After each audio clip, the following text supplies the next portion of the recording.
তো ভাই লোক, যে সঞ্জু স্যামসনের জন্য আমরা সোশ্যাল মিডিয়াতে গলা ফাটিয়ে ফাটিয়ে চিৎকার করে বলি যে justice for Sanju Samson, justice for Sanju Samson. আর এটা কেন বলি? কারণ সঞ্জু স্যামসনকে টি20তে সুযোগ দেওয়া হচ্ছে না এবং তার জায়গায় জোর জবরদস্তি সুযোগ দেওয়া হচ্ছে শুভমান গিলকে। আর এই কারণে আমরা সোশ্যাল মিডিয়াতে অনেক কথাই বলে থাকি, বিভিন্নভাবে বদনাম করে থাকি, বিভিন্নভাবে চেষ্টা করি সঞ্জু স্যামসনকে দলে ফিরিয়ে নিয়ে আসা। কিন্তু আসলে কি এটা বাস্তব? আসলে কি আমরা যেটা ভাবি সেটা ঠিক? আসলে ঠিক নয়, আসলে ঠিক নয়। কেন ঠিক নয়? কারণ সঞ্জু স্যামসন কিন্তু বারবার সুযোগ পাওয়ার পরেও সে তার নিজের ফর্মকে ধরেই রাখতে পারে না, সে নিয়মিত পারফর্ম করতেই পারে না। সে জানি না কেন, কিন্তু বাট সে এরকমই। আসলে সঞ্জু স্যামসন লাস্ট 10টা টি20 ম্যাচে মাত্র 185 রান করেছে, মাত্র 185 রান করেছে লাস্ট 10টা টি20 ম্যাচে। আর যদি অপরদিকে তুমি শুভমান গিলকে দেখো, শুভমান গিলও কিন্তু লাস্ট 10টা টি20 ম্যাচে 180 রান করেছে। এবার তুমি এদের দুজনের টি20তে কম্পেয়ার করতে পারবে না, কারণ এরা দুজন একই ফ্যাক্টরির মাল ভাই সাহেব, একই ফ্যাক্টরির মাল। যদি আরো একটা বিষয় তোমার শুনলে অবাক লাগবে যে জিতেশ শর্মা সাধারণত 7 নম্বর 8 নম্বরে ব্যাটে নামে, আর সেই জিতেশ শর্মা 181 রান করেছে লাস্ট 10টা টি20 ম্যাচে, যেটা সঞ্জু স্যামসন এবং শুভমান গিল ওপেনিং ব্যাটে নেমে যে রানটা করেছে সেই রানটা জিতেশ শর্মা লাস্ট 10টা টি20 ম্যাচে 7-8 নম্বরে ব্যাটে নেমে করেছে। এটা লজ্জার বিষয় এই দুজনের কাছেই সঞ্জু স্যামসন এবং শুভমান গিল দুজনের কাছে এটা লজ্জাজনক বিষয়। আর সবচেয়ে বড় বিষয় হলো যে এই জায়গাটাকে ডিজার্ভ করে, যার থাকার কথা, সে কিন্তু নেই এখানে। আর সে হলো যশস্বী জয়সওয়াল হলো একমাত্র প্লেয়ার যে ওপেনিং স্লটটা ডিজার্ভ করে তোমার অভিষেক শর্মার সাথে ব্যাটিং করাটা। আর কেন ডিজার্ভ করে চলো বলে দিচ্ছি। আপাতত যশস্বী জয়সওয়াল 23টা ইন্টারন্যাশনাল টি20 ম্যাচ খেলেছে, 23টা। আর শুনলে অবাক লাগবে যে এই 23টা ইন্টারন্যাশনাল টি20 ম্যাচে যশস্বী জয়সওয়াল 723 রান করেছে, 723 রান। মাই গড, একবার জোরদার তালিয়া হোক যশস্বী জয়সওয়ালের জন্য ইয়ার, জোরদার তালিয়া হোক। তার মধ্যে একটা সেঞ্চুরি আছে, তোমার 5খানা হাফ সেঞ্চুরি আছে, একটা সেঞ্চুরি 5টা হাফ সেঞ্চুরি আছে এই 23টা টি20 ম্যাচের মধ্যে।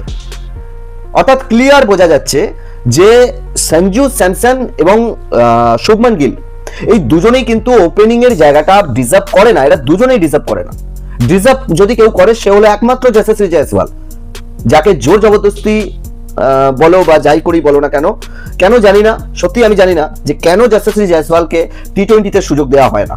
তবে আমার এখন একটাই কথা বলবো যে যেহেতু 2026 টি20 ওয়ার্ল্ড কাপ আর মাত্র হাতে গোনা কিছুদিন বাকি, সেহেতু আমার মনে হয় যে বাকি থাকা টি20 ম্যাচগুলো কমসে কম যশস্বী জয়সওয়ালকে সুযোগ দেওয়া দরকার। কারণ যশস্বী জয়সওয়াল হলো সেই প্লেয়ার যে অভিষেক শর্মার সাথে অসাধারণ ওপেনিং পার্টনারশিপ করতে পারে এবং টি20 ওয়ার্ল্ড কাপেতে সে একজন অসাধারণ ব্যাটসম্যান হয়ে বেরোতে পারে, এটা আমার মনে হচ্ছে। আর যশস্বী জয়সওয়াল কিন্তু 2026 টি20 ওয়ার্ল্ড কাপে যদি থাকে, সে কিন্তু প্রচন্ড পরিমাণে গুরুত্বপূর্ণ একটা ব্যাটসম্যান হবে, যেটা আমার মনে হয় না যে সঞ্জু স্যামসন বা শুভমান গিল করতে পারবে, মনে হয় না এটা আমার। কারণ এরা ভাই টি20 প্লেয়ার নয় ইয়ার। সঞ্জু স্যামসন যদিও বা টি20 প্লেয়ার, কিন্তু সঞ্জু স্যামসনের মধ্যে আমার কোথাও না কোথাও মনে হয় যে সঞ্জু স্যামসনের মধ্যে কনফিডেন্সের অভাব আছে, অনেক কনফিডেন্সের অভাব। সে যদি একটা ম্যাচে সেঞ্চুরি মারে তো পরের 3টে ম্যাচে 0 রানে আউট হয়ে যায়। তো তুমি তাকে কখনোই মানে নিজের উপরে ভরসা রেখে কখনোই তুমি টি20 ওয়ার্ল্ড কাপে নিয়ে যেতে পারবে না। আর সঞ্জু স্যামসনের যদি এই ধরনের পারফরমেন্স বরাবর থাকে, তাহলে সিলেক্টররাই বা কি হিসাবে তাকে ম্যাচ খেলাবে, এটা হলো সবচেয়ে বড় কথা। হ্যাঁ মানছি 2024 সালে সঞ্জু স্যামসন টি20তে অসাধারণ ব্যাটিং করেছিল, অসাধারণ ব্যাক টু ব্যাক সেঞ্চুরিও মেরেছিল। কিন্তু তুমি একটা কথা ভুলে যেও না যে আমাদের ইন্ডিয়ান ক্রিকেটে বিরাট কোহলির মতন প্লেয়ারের উপরেও যদি সন্দেহ করে সিলেক্টররা যে কিনা 84টা আন্তর্জাতিক সেঞ্চুরি মেরে রেখেছে, তো সঞ্জু স্যামসন তো ভাই দুধ পিতা বাচ্চা। সঞ্জু স্যামসন টি20তে 2টো সেঞ্চুরি 3টে সেঞ্চুরি মেরেছে, যার কারণে সিলেক্টররা যে তার উপরে ভরসা করবে এমন কোনো বিষয় নেই। সঞ্জু স্যামসন মানো বা না মানো, সে কিন্তু রেগুলার পারফর্ম করবার মতন ব্যাটসম্যান নয়, সে অ্যাকচুয়াল ভরসাযোগ্য ব্যাটসম্যানই নয়। সে চাপের মুখে খেলতে পারবে না, এটা আমি শিওর। আর সেটা শুভমান গিলও পারবে না। আর যদি সেটা কেউ পারে সে হলো যশস্বী জয়সওয়াল।